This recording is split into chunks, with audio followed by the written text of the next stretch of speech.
seks itu akan menjadi satu indah kalau misalnya memang dibicarakan. Kalau salah satu pihak bungkam, diam, hanya menerima saja sebagai objek, itu satu hal yang tidak menyenangkan untuk pasangannya terutama.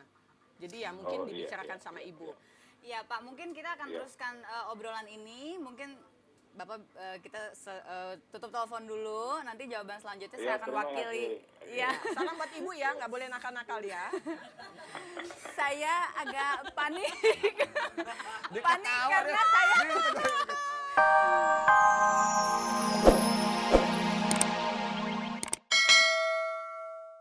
Sampai hari ini udah berapa tahun menikah dengan Mas Eki? Sampai sekarang hampir 11 tahun. Hampir 11 tahun. Berarti masih tahun ke-10 atau sudah masuk tahun ke-11? Bulan Maret tahun depan masuk 11. Oke, berarti 11 tahun ya. Nah, sekarang gini Mbak Aya. Wanita kalau udah jadi seorang ibu, biasanya dia sibuk ngurusin anaknya, ngurusin suaminya dan berbagai macam hal lah di dalam rumah. Gimana caranya supaya hasrat seksualnya itu tetap terjaga even setelah dia capek gitu? Lo. Ada bagian ya Bapak ini ya, Yang lebih, nanti ya? yang lebih tua. Ya nanti nanti ya kasih. Buat saya sebetulnya gini, menjaga kegairahan di dalam sebuah perkawinan itu adalah segalanya. Tapi yang paling penting adalah kegairahan untuk sebuah kehidupan itu sendiri. Karena kalau misalnya hanya untuk gairah kita sendiri, itu biasanya akan larinya kepada yang namanya mungkin perselingkuhan atau dengan kenakalan-kenakalan yang lain. Tapi kalau misalnya kita menjaga kegairahan itu dalam mungkin berbagi interest dengan pasangan kita, entah itu mungkin kita punya kesukaan, entah itu berkebun, ngurus anak, dan lain-lain, itu akan lebih awet daripada kalau kita hanya untuk memberikan kita punya passion for life-nya itu. Berarti kembali lagi ada hubungannya sama masalah psikologis ya? Pastinya. Mas Ari, gini nih. Oke, sorry sebentar. Saya mau ngingetin juga sama pemirsa, kalau mau ikut ngobrol sama Mas Ari atau sama Mbak Aya, bisa telepon di 3914601 atau 3914603. Ini pasti banyak ke Mas Ari nih, jangan-jangan. Langsung curiga loh kita ya. Oh gitu ya? Mas Ari gini, ada seorang istri, dia sudah memberikan segalanya untuk suaminya. Bahkan dalam urusan seks pun udah mati-matian dia melayani suaminya gitu. Si suami masih juga nyeleweng. Kenapa tuh? Emang. Bentar dulu, gue belum ngomong nih. Enggak, itu masalahnya yang salah bininya juga dong. Karena? Iya, itu kan perasaan bininya, dia udah bikin semuanya. Apanya? Ya kalau lakinya bilang, lu segini doang lu, itu gimana? Lo misalkan udah sama-sama udah dibeliin Blue Film nih buat nonton bareng, udah baca buku pengetahuan 101 pertanyaan tentang seks, nah segala macam, karena buku itu saya baca gitu ya. Nah ternyata masih nyeleweng juga. Enggak, ini kan sekarang kasus-kasus perceraian tuh, kasus-kasus perceraian. Itu kan kebanyakan yang disalahin laki-laki. Katanya, laki gue nggak puas sih, soalnya nggak puasan gitu. Laki gue, wah udah deh, seksnya gila gitu. Ya nggak bisa dong, masa perempuan menang sendiri. Terus Ya kan? maksudnya apa? Iya maksudnya, kembali ke pertanyaannya Peggy itu, gue nggak setuju kalau misalnya difokuskan bahwasannya perempuan udah sebagai istri udah maksimal, laki-laki masih cari orang lain gitu kan? Tapi kebanyakannya begitu. Emang nakal aja mau cari Enggak, tempat lain. Datanya mana? Banyak. Coba lihat. Nggak bisa. Coba lihat, kenapa mesti nunjukin ke sini? Jadi itu faktornya apa dong? Jadi faktor utamanya apa dong? Enggak, itu pasti ada soal-soal lain, nggak mungkin lah. Karena kan yang namanya hubungan seks suami istri itu nggak mungkin hanya biologis aja dari kedua belah pihak, harus dua-duanya kan.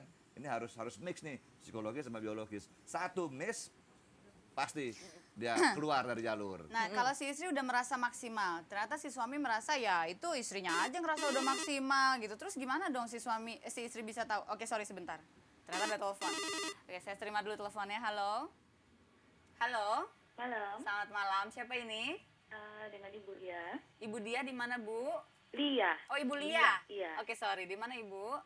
Di Surabaya. Di Surabaya. Silakan Ibu mau langsung sama Mas Ari atau Mbak Aya ngobrolnya? Mbak Aya. Ibu-ibu jatah saya. Oh iya benar. Silakan, Bu. Mbak Aya. Ya, Ibu, apa kabar? Baik. Gimana? Saya mau tanya pada Mbak Aya ya. Usia pernikahan Mbak Aya kan udah tahun ke-11. Apakah di tahun-tahun itu nggak timbul satu kejenuhan atau timbul mungkin kayak apa ya, istilahnya seperti boring gitu Mbak ya? Kan biasa orang yang menjelang pernikahan tahun ke-5 itu pasti mengalami satu problem ya Mbak ya. Oke. Ya, biasanya kalau saya selama 11 tahun, karena gini, komitmen pertama memang kita harus menjaga, dalam arti kata memang perkawinan ini harus dijaga seutuhnya apapun yang terjadi. Itu prinsipnya dulu di awal. Yang kedua adalah saya selalu mengatakan kepada pasangan saya, demikian juga sebaliknya, dalam arti kata kita melakukan kegiatan seks ini adalah untuk mendekatkan kita punya emosi. Walaupun juga secara biologis pasti terpenuhi kepuasannya. Dan yang harus dijaga biasanya antara pasangan nomor satu adalah perhatian. Kalau perhatiannya bagus, komunikasinya bagus, kemudian kebiasaan juga nggak menjengkelkan. Kadang-kadang komunikasinya bagus tapi kebiasaan jengkelkan gitu loh. Mungkin suka nggak mandi 1 hari suaminya gitu kan. Atau misalnya suaminya kalau pagi mau melakukan hubungan seks tapi nggak pernah sikat gigi, ya saya juga nggak mau kayak begitu. Jadi ya saling mengingatkan gitu loh Ibu Lia satu sama lain. Dan itu yang bisa mencegah satu rutinitas. Dan satu tadi yang saya katakan kenapa ada quick sex gitu, yang tadi Mas Ari nggak pernah lakukan. Dan itu saya rasakan merupakan satu pilihan di dalam kita melakukan hubungan seks. Begitu Ibu Lia, sudah Ya, cukup Ibu puas Lia, ya. jawabannya? Oke, puas. Terima kasih banyak. Terima kasih juga Ibu Lia. Kembali kepada Bapak Ari Sudarsono. Nah tadi itu, jadi gimana dong supaya istrinya tahu nih apa sih yang diinginkan sama suaminya? Jangan-jangan istrinya sudah merasa Enggak, maksimal. kan ada orang, ada telepon lagi tuh. telepon. Terselamatkan oleh telepon.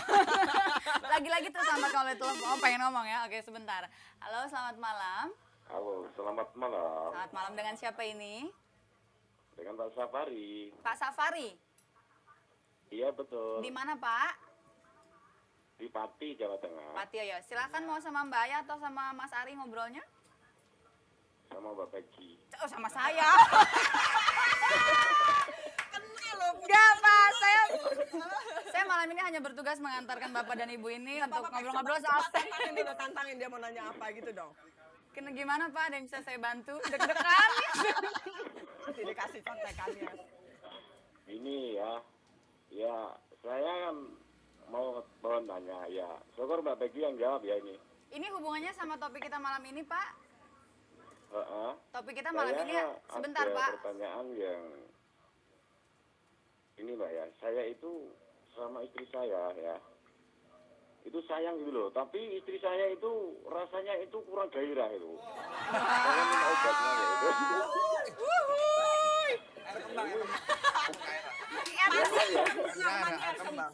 Iya. Ketulah sama Mas Ari loh saya. Iya Pak, terus. Oh ya. Kasih cincin Tapi dong. saya itu terus terang itu gini Mbak, mau kawin lagi itu nggak tega gitu loh. Oh jadi istri Bapak kurang gairah terhadap Bapak, tetapi Bapak untuk meninggalkan istri dan kawin lagi juga rasanya kurang enak gitu ya? Mungkin- Enggak tega Mbak. Nggak tega gitu Pak? Dan ini kebenaran Mbak, ini dia di depan layar TV Mbak ini. Di Tolong depan layar dikasih saran itu Mbak. Oke gini, mungkin saya mewakili semua yang ada di sini. Pertama sekali mungkin kami ikut merasakan keprihatinan ya bahwa hal ini menjadi masalah di dalam rumah tangga Bapak dan Ibu. Tetapi kembali lagi pada apa yang disampaikan oleh Mbak Aya, mungkin segala sesuatunya harus dikomunikasikan dengan baik Pak. Jadi seks itu juga adalah komunikasi menurut Mbak Aya dan Mas Ari. Sehingga kalau dikomunikasikan mudah-mudahan akan ada jalan keluarnya. Pak, Mbak Aya mungkin bisa memberikan Pak, saya mau kasih masukan? satu masukan.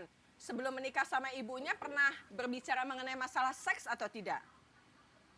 Ya, kalau masalah seks itu waktu dari dulu itu ya saya di satu itu ya nggak tahu apa itu Mbak. Ya pokoknya gairah itu aja lah, tapi Gitu. Jadi masuk- menikah masuk- udah langsung ini menikah, saya masa puber kedua. sudah punya anak. Nah, sudah. Oh, sudah.